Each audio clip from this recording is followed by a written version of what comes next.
이사야서 53장 말씀을 봉독해 드리겠습니다. 우리가 전한 것을 누가 믿었느냐? 여호와의 팔이 누구에게 나타났느냐?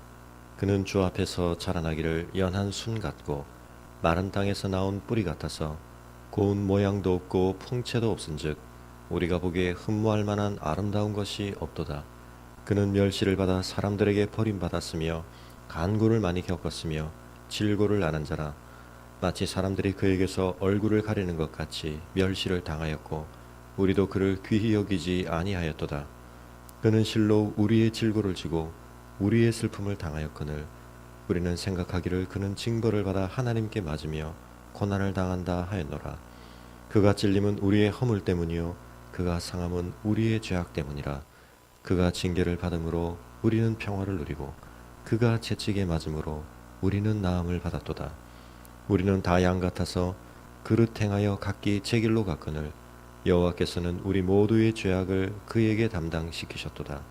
그가 곤욕을 당하여 괴로울 때에도 그의 입을 열지 아니하였으며 마치 도수장으로 끌려가는 어린 양과 털 깎는 자 앞에서 잠잠한 양같이 그의 입을 열지 아니하였도다. 그는 곤욕과 신문을 당하고 끌려갔으나 그 세대 중에 누가 생각하기를 그가 살아있는 자들의 땅에서 끊어짐은 마땅히 형벌받을 내 백성의 허물 때문이라 하였으리요.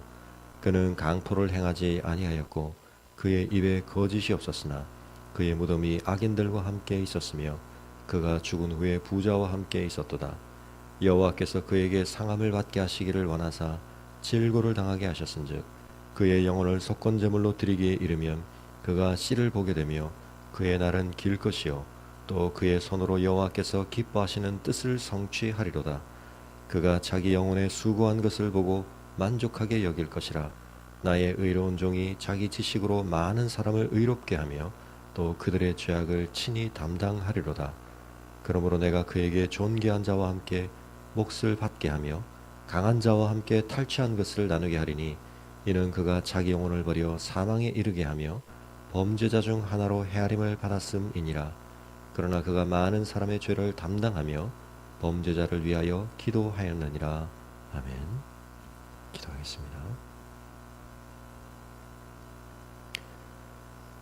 고마우신 아버지 하나님, 오늘도 저희가 하나님의 무한하신 은혜와 사랑을 누리는 자로 이 하루를 시작하게 해주셔서 감사합니다. 아무리 생각해 보아도 하나님께서 저희를 구원하시기 위해 베푸신 은혜와 사랑은 저희가 받을 자격이 없는 것이며 우리가 하나님 앞에 마땅히 기대하거나 요청할 수 있는 것을 너무나 넘치는 것임을 고백합니다. 하나님께서 우리를 향하여 변함없는 신실하심과 긍휼의 풍성하심으로 대하시는 이 은혜가 오직 우리 주 예수 그리스도 안에서 우리에게 드러내신 하나님의 그 긍휼하심과 하나님의 경륜에 의한 것임을 기억하며 오늘도 하나님의 사랑과 그 은혜의 자비를 저희가 감사하며 찬송하오니 우리의 경배를 받아 주시옵소서.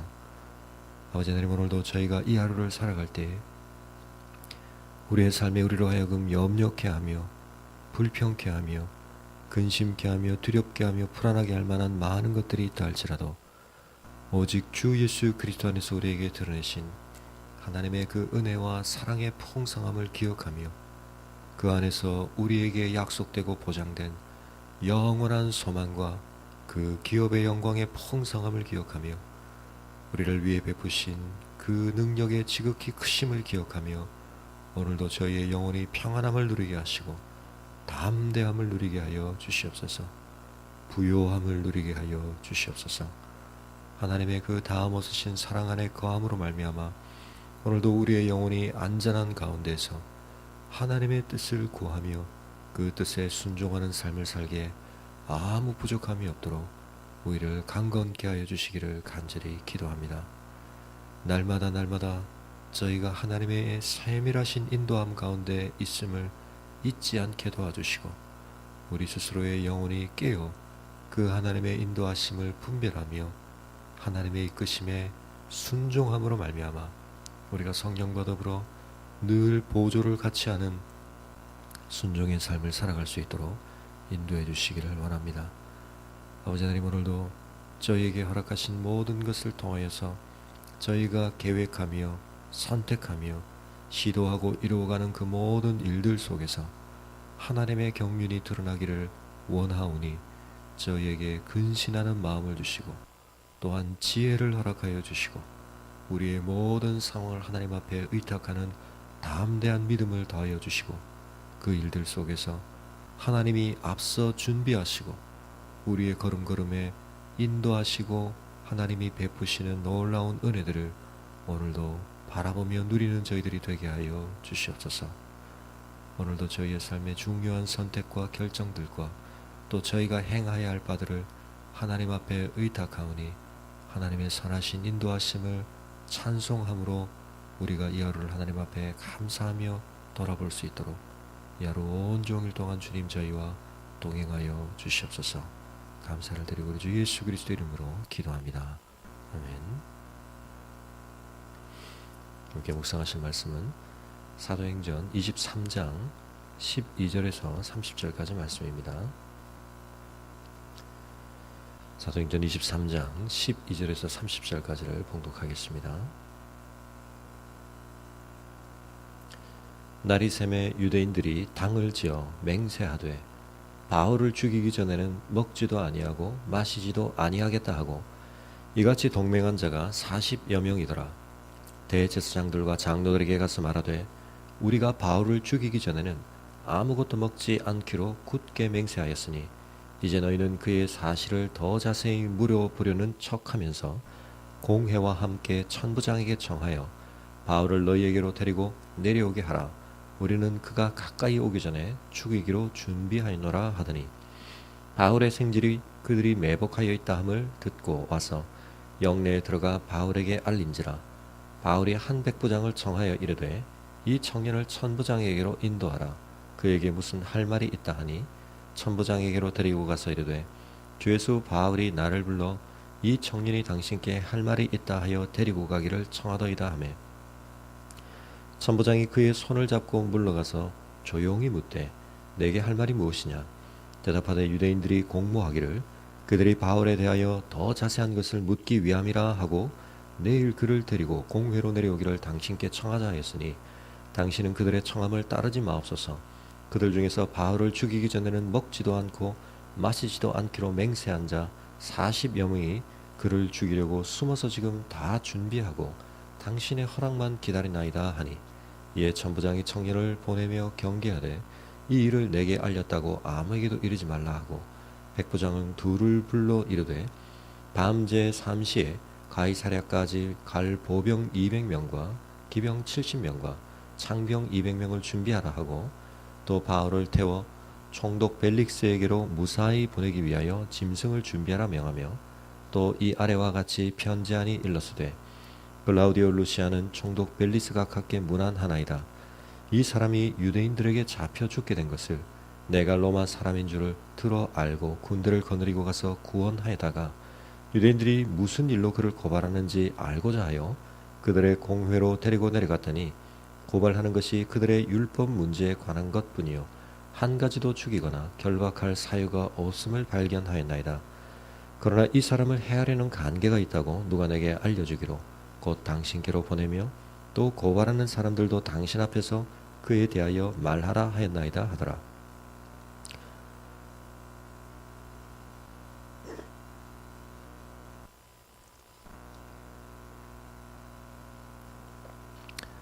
어제 우리가 묵상했던 것처럼 그날 밤, 오늘 이 사건이 전개되고 있는 이날 저녁 밤에 주님께서 바울에게 친히 위로의 말씀, 확증의 말씀을 주셨습니다. 네가 예루살렘에서 나의 일을 증언한 것처럼 로마에서도 증언하여야 하리라. 그러므로 담대하라. 이 말씀 속에서 주님께서는 그가 예루살렘에서 겪은 온갖 위험한 상황을 알고 계심을, 그리고 그 상황들 속에서 그럼에도 불구하고 바울이 얼마나 담대하게 주님의 증인다운 삶을 견지하였는지에 대해서 인정하시는 칭찬을 보내어주고 계십니다.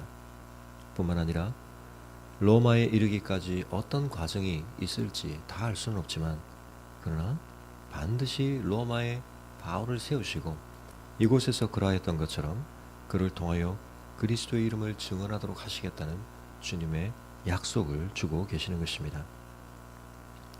이 약속을 받음으로 말미암아 바울의 마음이 얼마나 담대해지고, 그를 둘러싼 모든 상황과 그를 휩쓸어가는 이 모든 여건들 속에서도 그의 마음속에 얼마나 평안함과 담대함이 새롭게 일어났을지 우리는 충분히 예상해 볼 수 있습니다.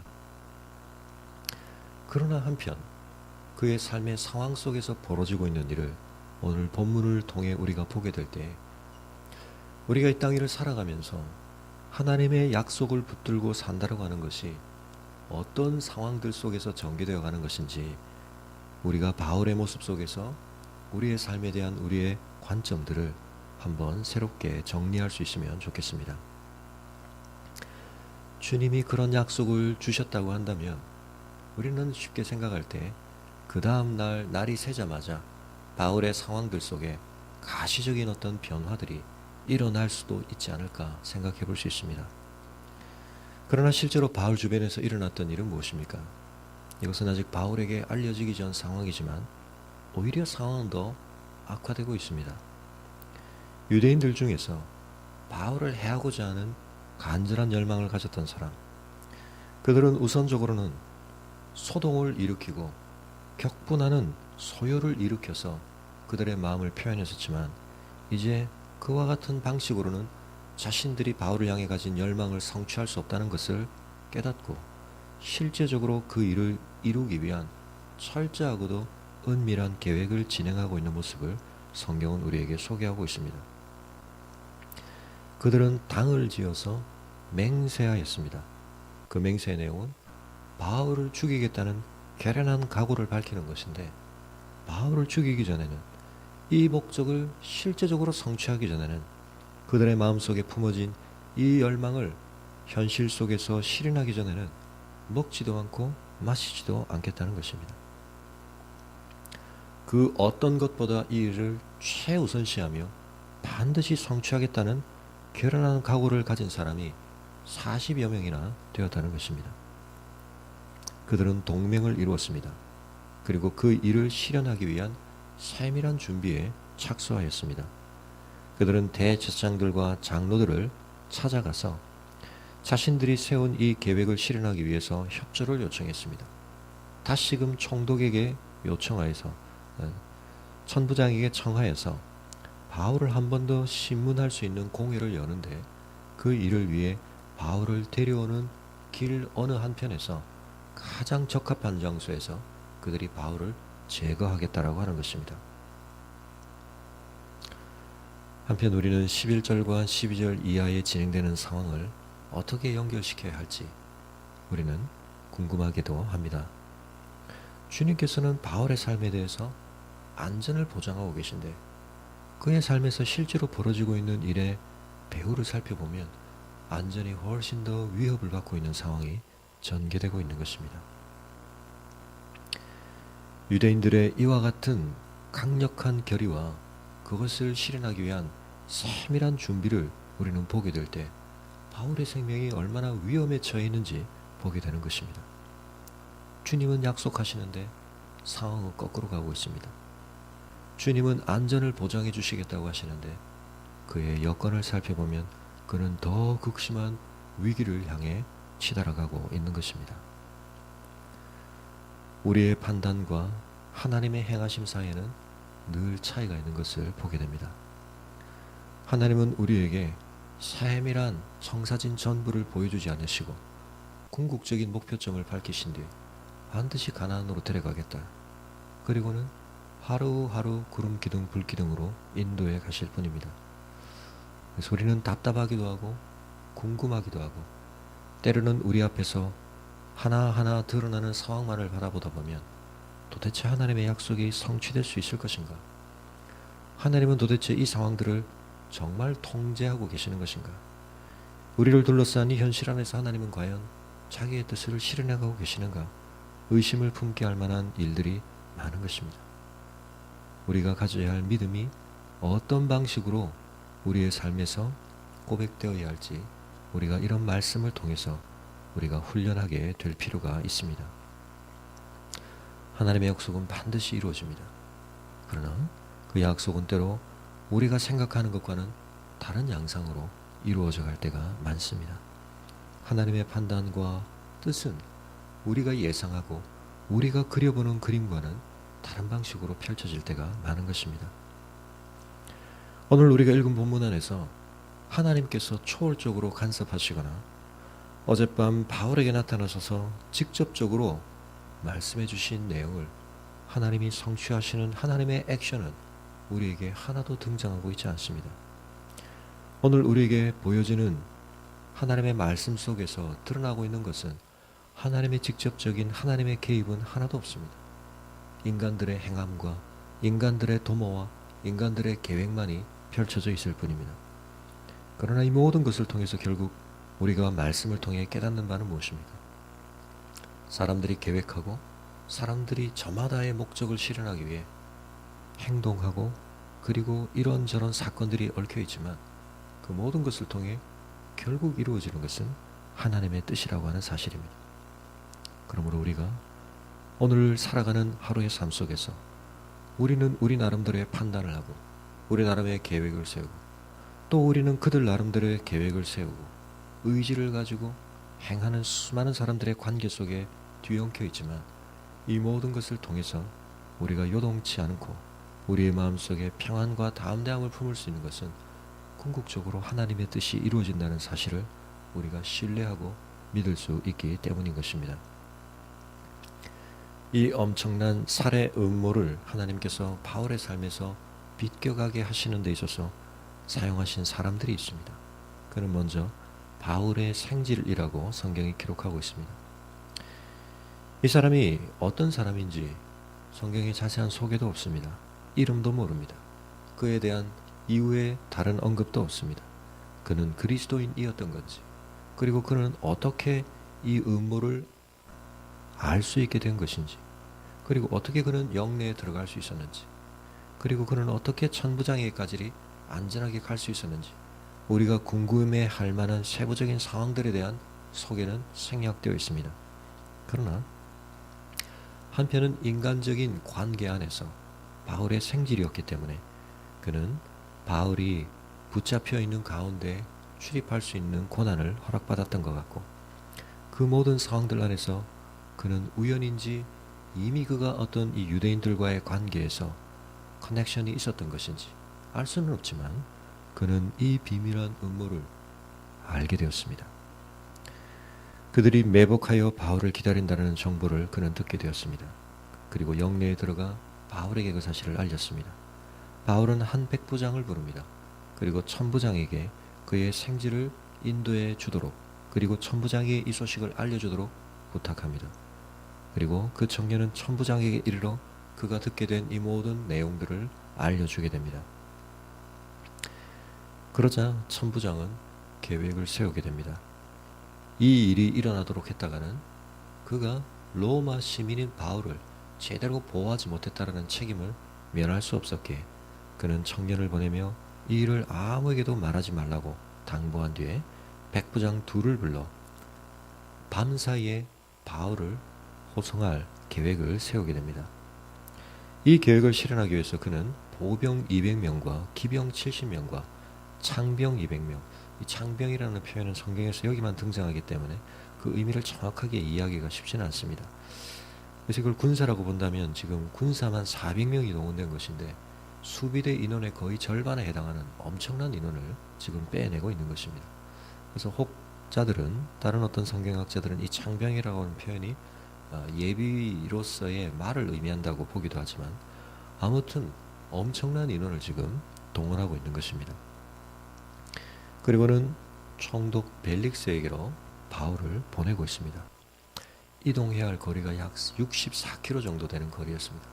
간밤 사이에 이동할 때 지금 이 정도 결연한 각오를 한 유대인들이 있다면 이 이동이 발각되었을 때 이 상황이 알려지게 되었을 때 일어날 수 있는 또 다른 사태를 그가 방지하기 위해 우리가 볼 때는 지나치다 싶을 정도의 인원을 동원해서 바울을 후송하고 있는 것입니다. 그리고는 그가 벨릭스에게 보낸 편지가 소개되고 있습니다. 이 편지의 내용을 누가가 어떻게 알게 되었는가에 대해서는 여러 가지 추측이 가능하지만 이후에 이루어지게 되는 신문의 과정에서 로마 시민이었기 때문에 바울에게 이 편지의 내용이 공개되어졌을 수도 있고 실제로 신문의 과정에서 이 편지가 여러 증인들 앞에서 낭독되어졌을 가능성이 있을 것입니다. 우리는 이 편지를 통해서 이 천부장의 이름을 비로소 처음 듣게 됩니다. 클라우디오 루시오는 총독 벨리스 각하에게 문안한다라고 말하며 그가 편지의 내용을 쭉 기술하고 있는데 이 편지의 내용에서 두드러진 것은 루시아가 총독인 벨릭스, 어떤 의미에서 그의 상관격인 이 벨릭스에게 자신이 이 상황 속에서 얼마나 잘 처신하고 있는가, 이 상황들을 얼마나 지혜롭게 통제하고 있는가 하는 것을 부각시키기 위한 표현들이 등장하는 것을 보게 됩니다. 편지 안에 총 9개의 동사가 사용되었는데 그 모든 것의 주어가 1인칭입니다. 제가 이렇게 했습니다 라고 하는 것입니다. 다시 말해서 우리는 이 상황 속에서 그가 바울을 염려한 것이기도 하지만 한편 발생하는 모든 자기의 통치 영역 안에서의 일들을 총독에게 보고하고 총독에게 넘기지는 않았을 텐데, 그리고 자칫 잘못했다간 그것은 그가 제대로 된 일을 잘 처리하지 못한다는 비난을 불러올 수도 있지만 바울이 지금 로마 시민인 것을 알게 되었고 그리고 자칫하다가는 이 일이 엄청난 소요 사태로 번질 수 있다는 것을 알았기 때문에 이 일을 자신이 얼마나 주도 면밀하게 잘 처리했는가 하는 것을 알리는 기회로 그가 이 상황을 사용하고 있는 것을 보게 되는 것입니다. 한마디로 이 일을 잘 처리함으로 말미암아 그는 그의 통치 영역 안에 있는 상황들 속에서 총독의 통치가 빛날 수 있도록, 총독에게 자칫 잘못하면 누가 될 수 있는 이 상황들을 자신이 얼마나 잘 처리하고 있는지를 부각시키는 방식으로 이 상황을 정리하고 있는 것을 보게 됩니다. 그는 유대인들에게 잡혀 죽게 된 것을 그가 로마 사람인 줄 알고 구원해냈다고 말했지만 우리가 이미 사도행전을 통해 알고 있는 것처럼 그가 처음 바울을 사로잡았을 때 그는 로마 시민인지 알지 못했습니다. 그래서 오히려 그는 채찍질을 하는 신문을 하려고 시도하기까지 했었습니다. 그러다가 뒤에서야 그가 로마 시민인 줄을 알고 오히려 그 자신이 범한 잘못을 덮고자 바울을 선대했던 것을 보게 됩니다. 그러나 그런 과정에 대한 보고는 생략되어 있습니다. 아니, 어떤 의미에서는 편집되어 있습니다. 로마 시민인 줄을 알고 그는 처음부터 바울을 보호하고자 애쓴 것처럼 자신의 행위를 포장하고 있는 것입니다. 이 모든 일들 속에서 그는 바울에 대하여 아무런 고발할 내용을 찾지 못했다. 그러므로 이 일에 대해서 잘못된 상황으로 사건이 번져가지 않도록 자신이 조치하고 있는 것이고 바울을 후송하고 있고 그리고 그 반대자들의 신문도 당신 앞에서 이루어질 수 있도록 조치하겠다. 아마 먼저 바울을 빼낸 뒤에 반대자들 또한 벨릭스 앞으로 보내겠다는 그런 내용인 것 같습니다. 이 편지 내용만 보면 클라우디오 루시아는 자칫 굉장하게 번거로워질 수 있고 심각한 사태로 번져갈 수 있는 상황을 잘 파악하고 잘 처신한 것처럼 소개되고 있습니다. 다시 말해서 그가 바울을 이와 같은 방식으로 안전하게 후송한 것은 자기 나름의 계산과 자기 나름의 이익에 대한 판단하에 행하고 있는 것입니다. 하나님께서 클라우디오 루시아로 하여금 환상을 보게 하시고 바울을 빼내라, 그와 같은 방식으로 그가 일하고 있는 것이 아니라 그는 자기 이익에 충실하게 자기 상황에서 자기가 고려해야 할 것들을 충실하게 고려하며 자기 이익에 철저하게 일관된 방식으로 행동하고 있을 뿐인 것입니다. 앞서도 말씀드린 것처럼 유대인은 유대인들대로, 바울의 생질은 그의 친족에 대한 관심 때문에 그 나름대로, 클라우디오 루시아는 천부장으로서 그에게 주어진 상황 안에서 자기의 판단대로 모두 각자 자기에게 주어진 상황 안에서 자기 나름대로의 계산과 판단을 따라 행동하고 있습니다. 그러나 이 모든 일을 통해 결국 이루어지고 있는 건 무엇입니까? 그것은 바로 그날 전날 밤에 바울에게 나타나 말씀하셨던 주님의 약속과 주님의 계획이 이루어지고 있는 것입니다. 우리가 이와 같은 말씀을 묵상하며 오늘 우리가 살아가게 될 삶에서 우리가 어떤 관점으로 우리의 삶을 바라봐야 할지 다시 한번 우리의 렌즈를 조정할 수 있기를 바랍니다. 우리 또한 때때로 하나님의 말씀도 잊어버리고 하나님의 약속도 잊어버리고 우리의 계획과 우리의 판단을 따라 분주한 삶을 살아갈 때가 많습니다. 그러나 우리의 지나간 삶을 돌아볼 때마다 우리가 깨닫게 되는 것이 무엇입니까? 때로 우리는 하나님의 뜻을 그때그때마다 깨닫고 그것에 대한 믿음으로 그것에 대한 순종으로 살아오지 못할 때도 많았지만 또는 나를 둘러싸고 있는 수많은 상황들 속에서는 나를 대적하기도 하고 나를 위협하기도 하고 그런 사람들 그런 상황들이 많이 펼쳐져 왔었지만 그러나 결국 하나님께서 나를 선한 길로 인도하시고 하나님의 뜻을 이루는 방향으로 내 걸음을 인도해 오셨구나 우리가 깨닫게 되지 않습니까? 또한 지금은 우리의 상황들이 하나님의 뜻 가운데 있다는 확신을 가질 만큼 충분히 평안하거나 안전하지 못하다 할지라도 우리가 결국 이 시간이 지난 뒤에 우리의 삶을 돌아보며 하나님께서 바울에게 주셨던 이 약속이 성취되어 갔던 이 사건들의 전개처럼 내 삶에도 하나님의 궁극적인 선이 이루어질 것을 믿는 믿음 안에서 오늘의 우리의 상황들을 볼 수 있는 영적인 안목들을 우리가 가질 수 있기를 바랍니다. 그러므로 오늘 이 하루를 살아갈 때도 하나님의 선하신 인도하심에 대한 분명한 믿음의 확신을 가지고 오히려 그것을 기대하며 그리고 할 수 있는 한 우리 자신에게 허락되어진 모든 기회와 가능성을 통해 하나님의 뜻이 이루어지기를 우리가 적극적으로 바라고 순종하며 이미 우리에게 하나님이 드러내신 하나님의 말씀에 순종함으로 말미암아 하나님의 뜻이 성취되어지는 삶을 우리가 더 협력하며 이루어갈 수 있는 예로가 될 수 있기를 바랍니다. 하나님이 우리의 삶에 여러 여건들을 사용하셔서 우리의 삶에 이루기를 원하시는 하나님의 뜻을 오늘도 성취해 가실 것입니다.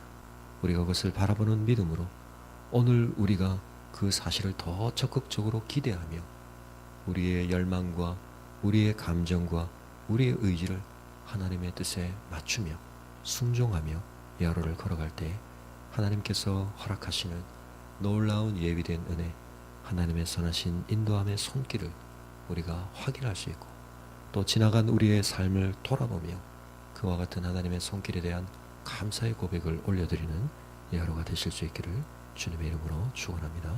가지고 나오신 기도의 제목들로 기도하시고 돌아가시겠습니다.